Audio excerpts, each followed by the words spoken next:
मानहियो जान से छोड़बो नहीं आसान से मरलो पछीन के ले अइबो भगवान से।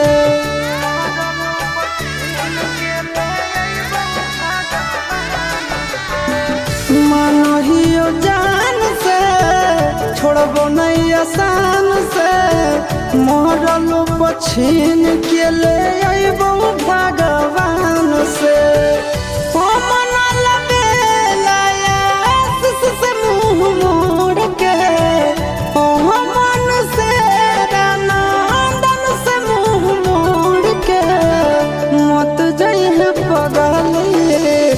पगला के छोड़ के मत जाइए पगला के छोड़ के।